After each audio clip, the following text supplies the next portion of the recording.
para cá, Matheus Teixeira, para a gente analisar essa situação que está sendo muito criticada nos bastidores do Supremo Tribunal Federal.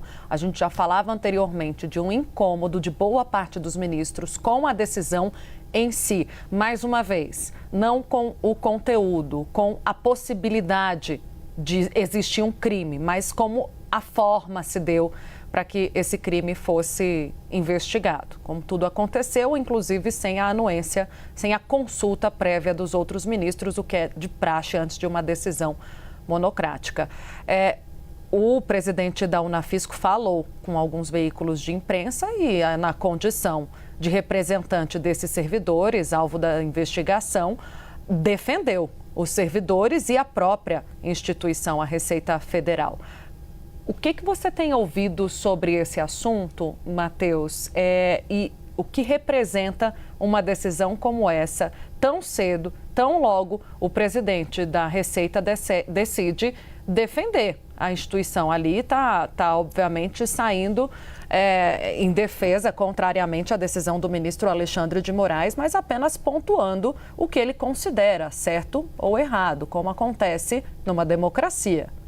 Perfeito, Tainá. Ele deu declaração muito dura que hoje em dia é mais perigoso investigar ministro do Supremo ou acessar qualquer informação sobre ministro do que em relação a facções criminosas. É uma declaração muito dura, mas a gente vive num país onde a liberdade de expressão é cláusula pétrea da Constituição. Ele nada mais fez ali do que exercer a liberdade dele de falar, e a situação no Supremo de incômodo com essa abertura de investigação do ministro Alexandre de Moraes, que a gente vem noticiando nos últimos dias, agora se agrava. O conteúdo é concordância, é convergência entre os ministros. Claro que tem que ser investigado qualquer quebra de sigilo ilegal de qualquer cidadão, muito mais de uma autoridade da República de grande importância, como é o ministro Supremo. Mas o conteúdo não justifica a forma, os fins não justificam os meios. A forma como o ministro atuou é que é criticada. Ele atuou de ofício, ou seja, contra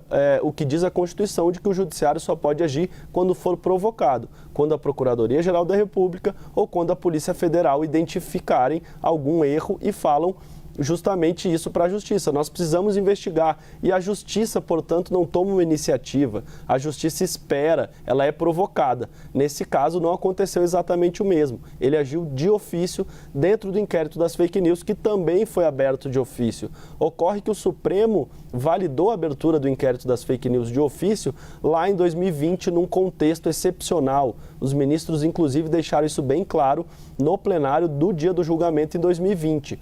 A situação excepcional demanda, sim, uma atuação, a situação excepcional demanda uma atuação excepcional, ou seja, nós estamos vivendo um momento excepcionalíssimo na visão dos ministros, onde o então presidente tentava fazer uma ofensiva contra as instituições, e isso justificava a abertura do inquérito de ofício. Mas isso foi em 2020, não tem uma autorização eterna para o ministro Alexandre de Moraes agir sem a provocação da Justiça, que é o que a gente vê nesse caso. 6 anos depois da abertura do inquérito das fake news, ele segue atuando sem ser provocado pela PGR ou pela PF, o que é muito claro na Constituição da necessidade de que isso ocorra, e agora ele fez novamente. Não bastasse ele ter feito isso para abrir as investigações, agora ele determina essa medida contra o presidente da Unafisco. O que os ministros veem? Uma tentativa de intimidação. O ministro Alexandre de Moraes está tentando intimidar quem investiga, quem pode eventualmente chegar a alguma coisa próxima da sua família